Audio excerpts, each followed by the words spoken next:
The Devil is an Ass by Ben Jonson was first performed in 1616 by the King's Men, but it's not clear if it was ever performed again by the group. It was, however, mentioned throughout the century and next in other plays, and was in a list of plays allowed in the King's company. The play was certainly written to appeal to King James, as it denounces fake necromancers, but it was offensive enough that the king demanded it to be edited. The play inspired others such as Busybody by Susanna Centlivre in 1709, The Cheats by John Wilson in 1663, and Nahum Tate's Cuckold's Haven in 1685. The play resurfaced as popular reading in the 19th century, which led to its presence in the theatrical zeitgeist growing, and it is performed now by universities and theaters somewhat regularly. In a quick synopsis, the plot basically is that a little imp guy named Pug really wants to go to Earth to cause mischief. But Satan is like, nah man, I don't know if you could handle Earth, they're crazy there. And Pug is like, please! And Satan's like, okay, fine, you've got one day, and sends him to work for this guy named Fitzdottrell. Fitzdottrell is a squire that really wants to meet a devil, but doesn't believe Pug when he says he is one, because Pug does not have cloved feet.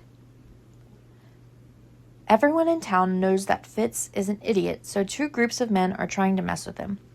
One, led by Whittle and Manley, want Fitz's wife, but the other, led by Meercraft, want to ruin Fitz financially by suggesting stupid business ventures, such as farming in the swamp and draining wine from raisins.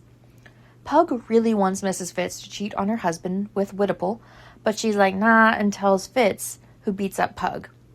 Hijinks ensue, and Mrs. Fitz ends up getting the rights to her husband's fortune due to the schemers, and is able to prevent Meercraft from stealing their money. Pug ends his day after being beaten, manipulated, and abused, getting sent to prison, and he's like, Satan, man, you were right. These people suck, so please take me back. And Satan does by exploding the prison. There's also this bit about teaching Mrs. Fitz to be a lady among the rich, as she soon will be according to Meerpool, and one of his men dresses as a Spanish lady who will teach her the ways of the fancy pants London.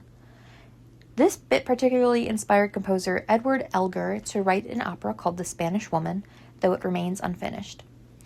The play is meant to criticize the people of London and the up-and-coming industry of women cosmetics and the sinful, deluded nature of the people of London. It is largely supposed to be a comedy to watch the bumbling idiot of Pug, the demon, try to torture the humans who end up doing the torturing to him instead.